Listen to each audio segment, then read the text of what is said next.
Hi! Kumusta mga kababayan? Kumusta po kayo? Saan po mang panig ng mundo, sa mang bahagi ng Pilipinas, nawa po ay nasa mabuting kalagayan po kayo at matatag pa rin po ang ating kalooban sa mga pagharap natin sa mga paghamon ng buhay na ating sinusuong sa araw-araw nating pagdaloy sa ating ginagalawan ng mga komunidad at lipunan. Kasama nyo na po si Ka Eric para sa video analysis, video talakayan. Ayan. Mga kababayan, nakakabahala po itong pagkakabulgar ng pagsisinungaling ni Marcos Jr. na sinasabi niya wala daw siyang kinalaman at wala siyang alam sa mga flood control projects. May nasagap po tayong impormasyon and ito po ay verified mula mismo sa record ng Department of Budget and Management o DBM at ipinakita po sa atin ang isang summary report na for 2023 at 2024 sa budget po na tinatawag na unprogrammed items. Okay? Pag sinabi pong unprogrammed items, lump sum appropriation po ito. Wala pong items, no, na for example 1 billion farm to market roads, 20 kilometers, dito yan sa may Naga, Cebu, or whatever. Yan, ganyan. For example, yan po ay itemized budget. Sa panahon po ng 2023 at 2024, hindi po bababa sa 600 billion pesos to 700 billion pesos ang unprogrammed items na ipinasok po sa budget na pinirmahan ni Marcos 2023 and 2024. Okay. Sa unprogrammed items na to, bawat budget cycle na yan, sabi ko nga hindi yan bababa sa 600 billion pesos hanggang 700 billion pesos ang unprogrammed items. Mayroon pong 4,000 flood control projects. Ayun. Ngayon, dito po sa record ng deliberation ng House of Representatives, tinanong po ang taga-Department of Budget and Management kung sino ang makapag-release at nakakapagpa-release sa tinatawag na unprogrammed items in the portion of the budget. Ang sagot po ng resource person doon sa records po ng Kamara de Representante ay ang Budget Department Secretary.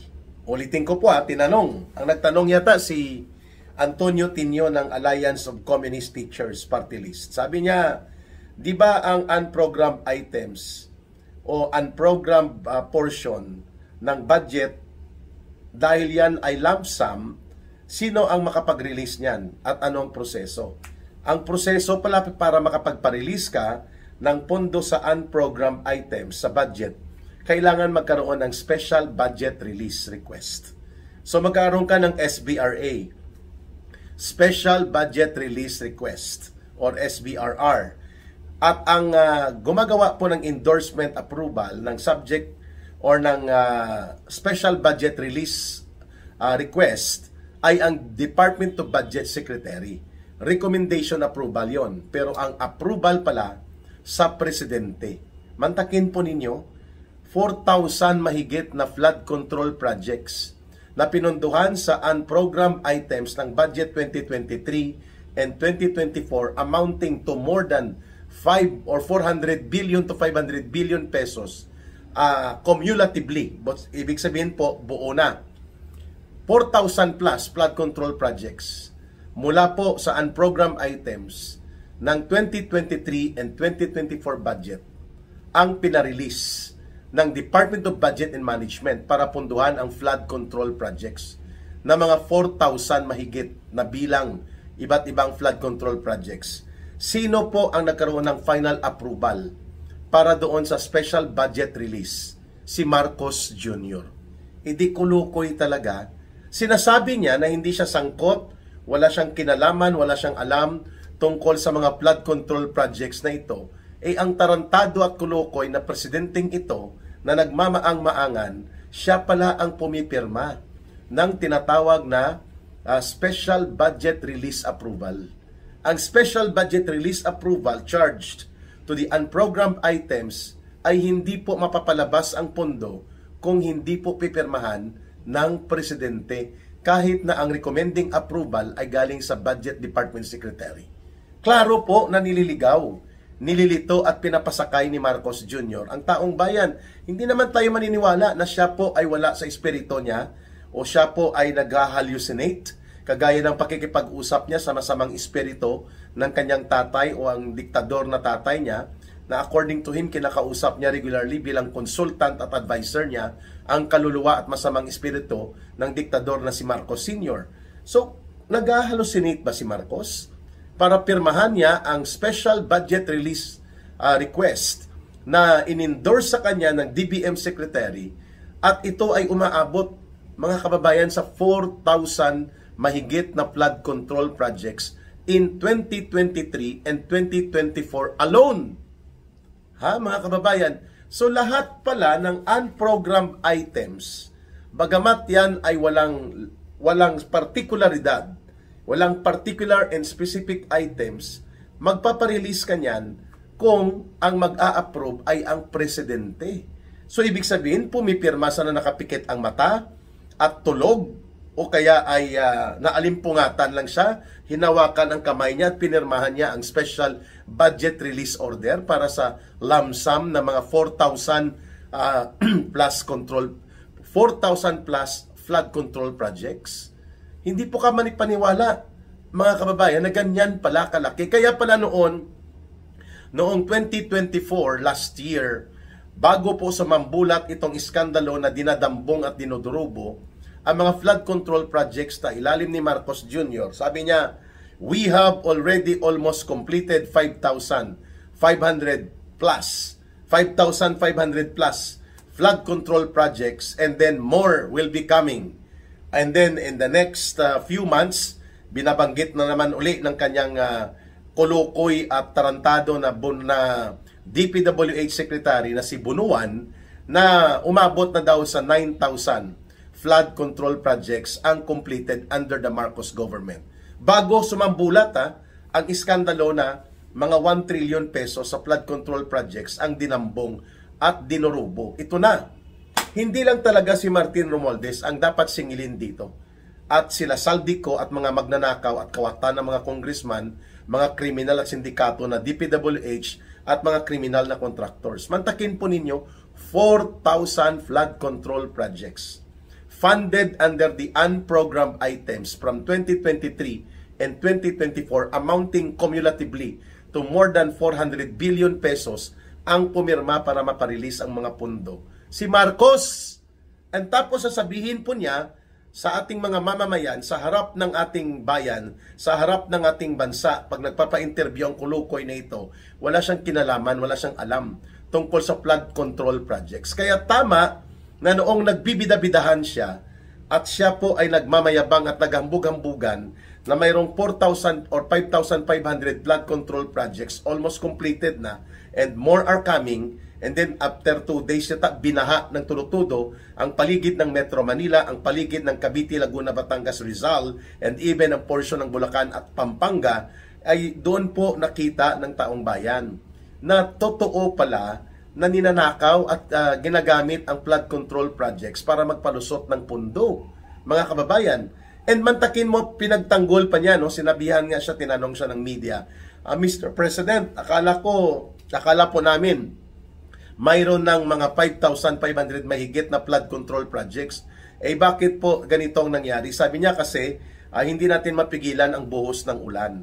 Ang volume ng ulan ay napakalakas. Kaya po, talagang ma-overwhelm ang mga flood control projects. And then the next interview, sabi niya kasi, nasira, nabangga ng barko ang flood control projects natin. Ha? Saang flood control project na pumasok ang barko at binangga ito? So he was still defending last year, itong mga hausyaw, sindikato at dinurubo at kinulimbat ng mga flood control projects, because all along alam niya, siya po ang nagpundo. Even itong tinatawag na 1.7 billion flood control projects ng kanyang anak, diyan na ang kontraktor ay mga Diskaya, and even itong mahigit 30 billion pesos na kontrata ng mga Diskaya sa Ilocos Norte, under kay Sandro Marcos at sa mga Marcoses, diyan sa Ilocos Norte, alam ni Marcos Jr. na ito ay mga sinindikato ng mga projects kasi nakakatanggap sila ng SOP dito.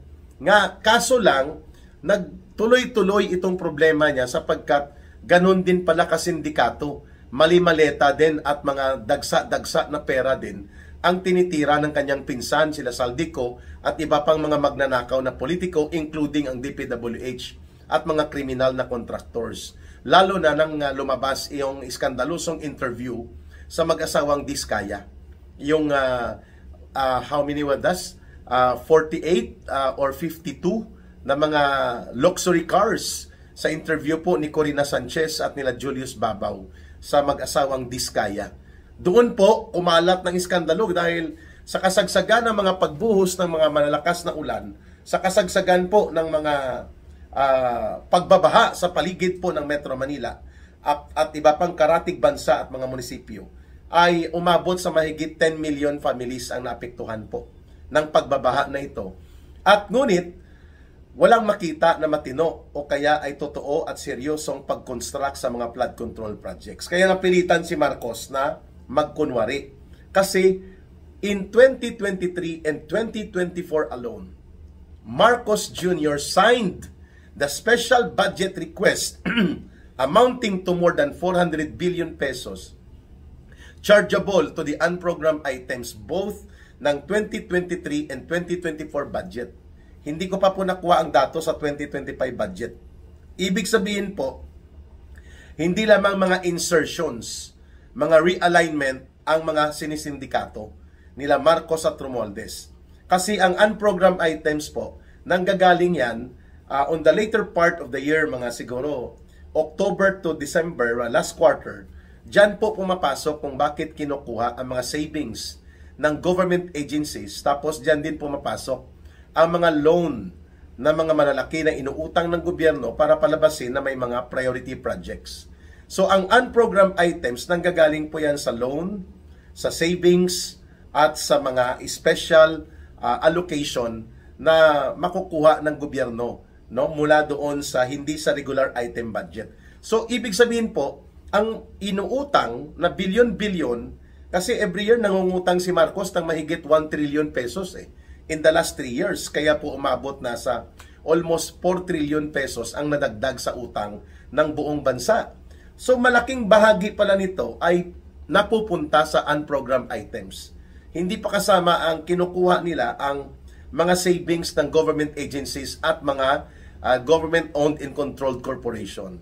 Kagaya po ng ginawa nilang pagkobra at pagkopo sa 60 billion mahigit po na kinuha nila sa PhilHealth. At sabi niya ibabalik ngayong taon o next year. Dahil nabuko na at mukhang idideklara ng Korte Suprema na unconstitutional, invalid at illegal ang aksyon na yon. At pwede nga makasuhan si Marcos dyan for impeachment basis at siya po ay pwedeng managot din later on kung hindi lumusot ang impeachment complaint sa kanya, mananagot po siya sa batas, no? Dahil yun po ay technical malversation. Pagnanakaw po yun ang nangyari sa PhilHealth. Kaya nagmamadali sila ni Ralph Recto na imaniobra na maibalik pong pondo.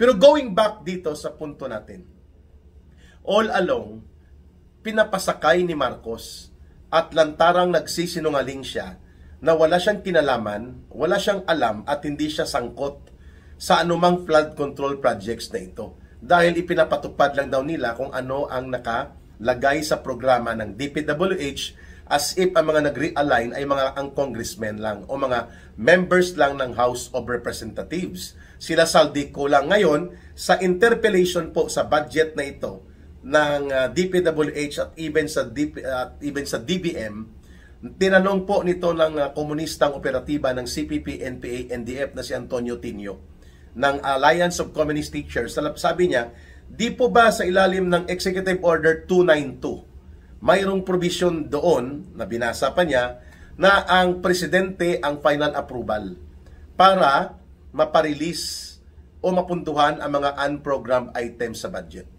At sa kanyang datos, sinasabi po nitong urban operative ng Communist Party of the Philippines na si Antonio Tinio na ang items for unprogrammed na doon po kinuha sa budget 2023 at 2024 na datos, mahigit 4,000 flood control projects ang inaprubahan ni Marcos na punduhan mula sa flood control projects na ito mula sa unprogrammed items. My goodness! And don't forget ang binabanggit ng Diskaya Couple at ng halos lahat ng mga contractors that for every 1 billion na pangungontrata nila or for every contract na nakukuha nila, mababa na yung 25% SOP na hinihingi po ng proponents at yan po ay umaabot paminsan sa 30% to 35%. Kasama po dyan ang partidahan kay Speaker Martin Romualdez and of course kay Marcos Jr. Kaya malaki po ang katotohanan doon sa binabanggit ni retired Master Sergeant Gutesa ng Philippine Marines na naging security consultant o naging security team detailed kay Saldico na naghahatid sila ng mali-maleta na mga pera, ang bawat isa ay nagkakalaman ng 40 million to 48 million pesos. Kay Romualdez sa address niya sa number 42 Forbes or McKinley Road sa Nara Street sa loob ng Forbes, and even dito po sa Aguado Street, and even sa Valverde sa bahay nila Saldico, mga kababayan. So, nakakabahala at nakakagulat ang ganitong revelations ngayon from the records mismo ng Department of Budget and Management that in 2023 budget na ipinatupad nila Marcos at Romualdez and in 2024, mayroon pong 4,000 mahigit na mga proyektong tinatawag na flood control projects ang napunduhan mula sa unprogrammed items ng budget. At yan po ay nanggaling sa pinangutangan o kaya kinubra at kinupo ng mga savings mula sa government agencies and government owned and controlled corporation. And how much is estimated dito? Na amount, mga 400 billion pesos po.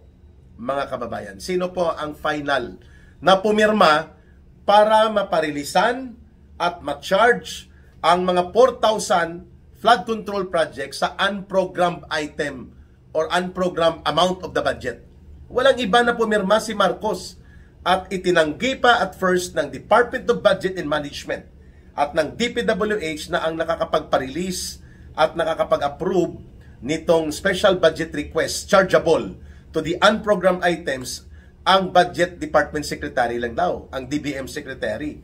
Ngayon, may hawak palang reference itong si Antonio Tinio ng Alliance of Communist Teachers na party list na urban operative ng Communist Party. At sinabi niya, according dito sa Executive Order 292, it is the President that gives the final approval as signatory to the release of special budget request chargeable or i-implement mo ang unprogrammed items. Bingo! O ano na? ICI. Ano na ngayon? Investigative body. Ano na ngayon? Vince Dizon. Ano na ngayon? Erwin Tulfo, Tito Soto, and Ping Lacson. Ito na. Nasa record mismo ng DBM na for 2023 budget or General Appropriations Act and for 2024 budget o General Appropriations Act, si Marcos po ang nag-approve ng mahigit 4 billion pesos. Mahigit 400 billion pesos. Pundo at pinunduhan at pinarilisan mula sa unprogrammed items ang 4,000 flood control projects. At ito po ay may record, may tala, at hindi po ito may tatanggi.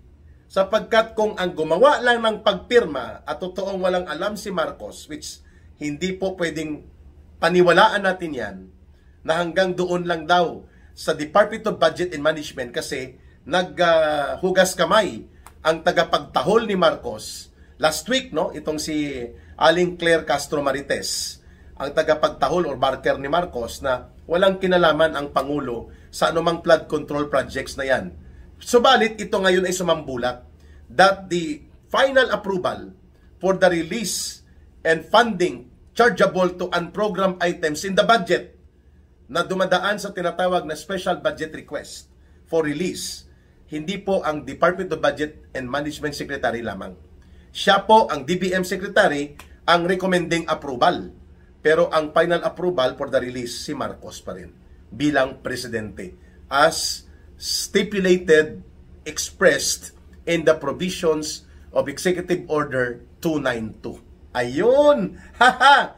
Huli ka! Marcos. Kaya nga, mapagdudugtong natin mga kababayan, ang mga circumstantial na mga pahayag niya noong last year na pinagtatanggol niya at pinagmamayabang ang more than 5,500 flood control projects. And then sinundan pa ng pagmamayabang ng kanyang DPWH Secretary na completed na daw ang more than 9,000 projects, delivered na until bumaha ng tudo-tudo, tuloy-tuloy na pag-uulan, 3 bagyong magkakasunod, nag-fact check ang kalikasan, ayun, binaha at naapektuhan ang more than 10 million Filipino families in the last week na tuloy-tuloy na pag-ulan. Kaya napilitan sila na aminin na palpak at dinorobo, kinulimbat at mga ghost projects pa pala ang karamihan sa mga flood control projects na ito.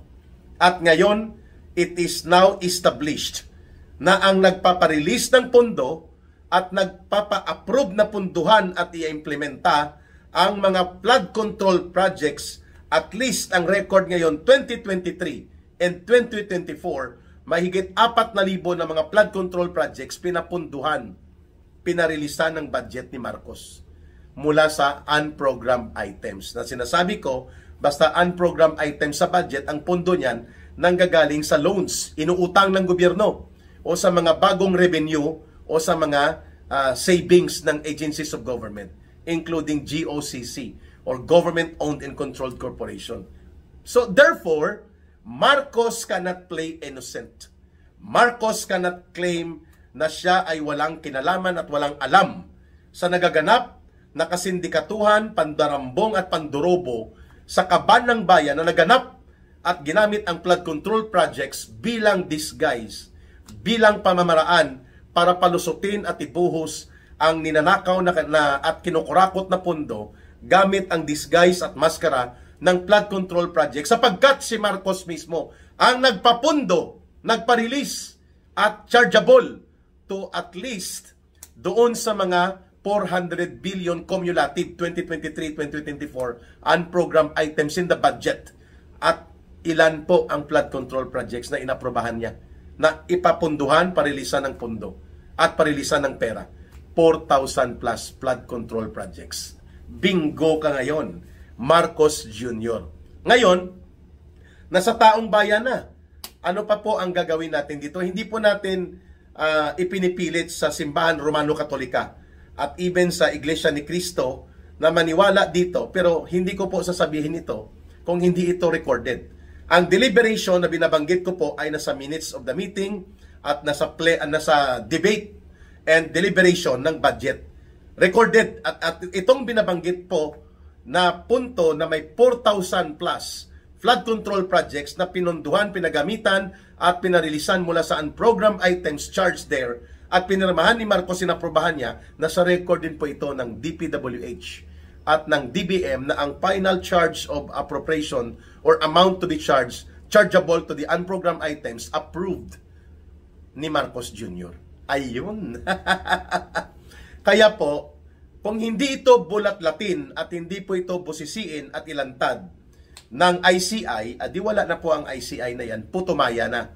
Ang ICI ay para lamang sa palitaw, mga kababayan, ano?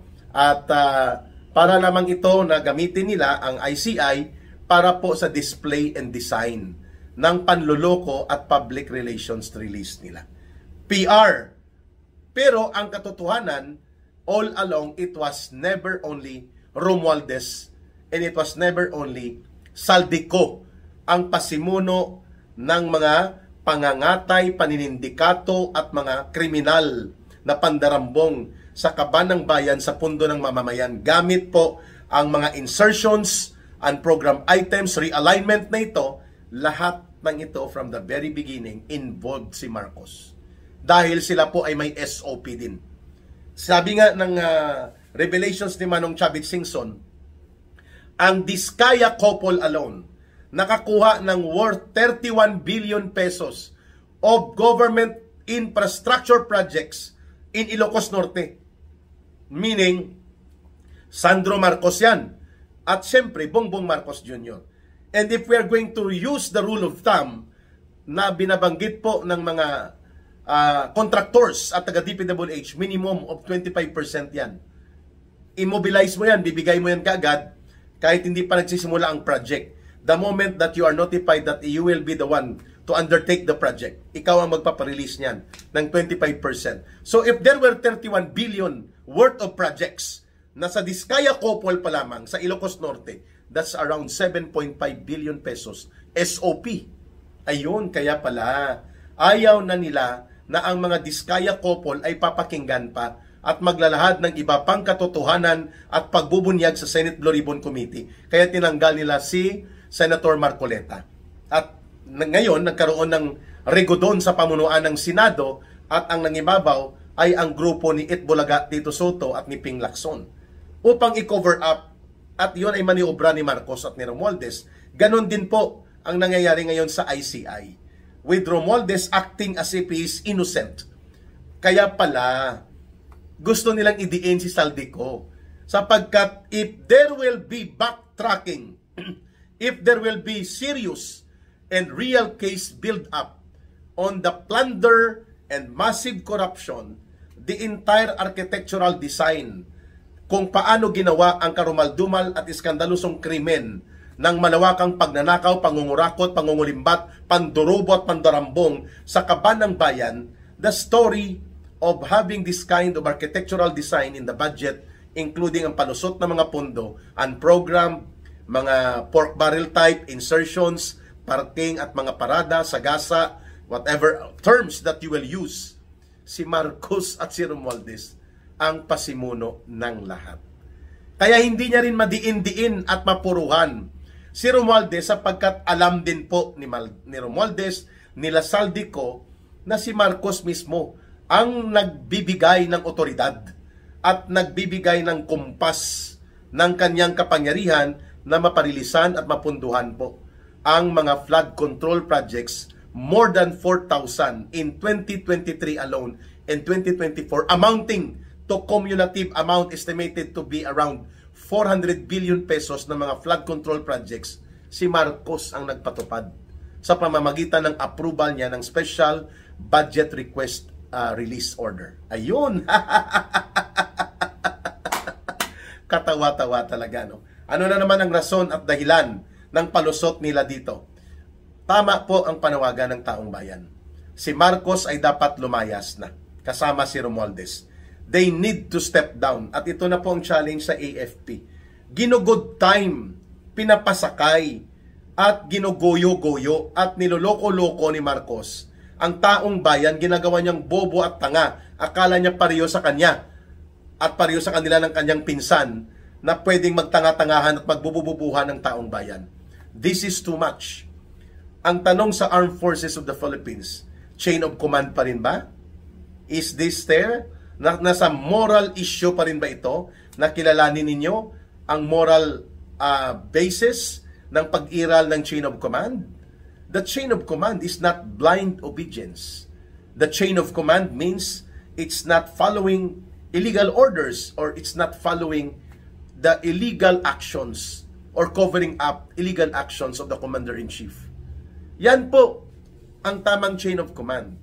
When the chain of command starting from the Commander-in-Chief reflects that there are serious issues of criminal acts and illegal and violative of the constitutional authority of the Commander-in-Chief, and aside from that, ang moral integrity niya bilang Commander-in-Chief ay questionable, then there is no sense of following the chain of command when the Commander-in-Chief as the President is involved in the biggest scandal of criminal and plunderous operations against the government budget and public fund that is the biggest to happen in the last century.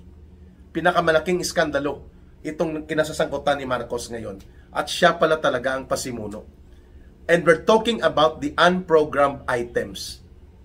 Hindi pa natin pinag-usapan ang mga insertions na pinalusot nila Romualdez at ng mga sindikato sa Kongreso at ang mga realignment na inaprubahan niya rin, mga kababayan. So ano pa po ang hinahanap natin dito? Na patotoo, Marcos is the chief architect and his co-conspirator and kanyang orchestrator sa lahat ng ito, si Martin Romualdez. Dalawa sila. sila Saldico, sila Dong Gonzales, sila JG Suarez, sina Kimbo, itong mga pinangalanan ni Mayor Magalong, sina Ang, Jojo Ang, Eric Yap, at sino pang mga nandun sa listahan ni Mayor Magalong, mga actors ito. At kasama po ang mga criminal contractors sa kasabwat ng DPWH. Magbabalik po ang ating video analysis sa pagpapakita na ang katotohanan, the buck stops with the President. Marcos is the mastermind of the flood control special plunder operations resulting to trillions of pesos ang nawala sa kaban ng bayan. At ito ay dapat singilin sa kanya ng taong bayan. Mananagot siya dapat dito sa pamamagitan ng pagpapalaya sa kanya sa kapangyarihan at paglilitis at pagpapahatol sa kanya upang siya ay maparusahan kasama ang mga kasabwat niya. Mga kababayan, babawiin natin ang kayamanan ng bayan sa pamamagitan po ng pagbawi ng kapangyarihan mula kay Marcos at Romualdez. At yan ay moral and constitutional duty of the Filipino people to redeem and protect the government and redeem the country and protect the people. Ang gusto pong sumuporta, tumulong kay Ka Eric at sa ating mga advocacy sa Bangon Sambayanan People's Movement, you can send your support and you can coordinate sa numero po na line of support natin, 0916-308-7710. Ulitin ko po, 0916-308-7710. Kay Ruhilda Celis po, kay Langging, yan na rin po ang GCash line, yan na rin po ang line of coordination for support. Mabuhay ang sambayanang Pilipino. May God bless everyone and may Allah will be with those who are Muslim brothers and sisters. Mahalin natin ang bansang Pilipinas. Walang ibang magmamahal nito kundi tayo ring mga Pilipino. Mabuhay and maraming salamat. See you tonight, alas 9:15 ng gabi sa ating Balita at Talakayan with Ka Eric. More of this discussion tonight. Ayos! Bye for now.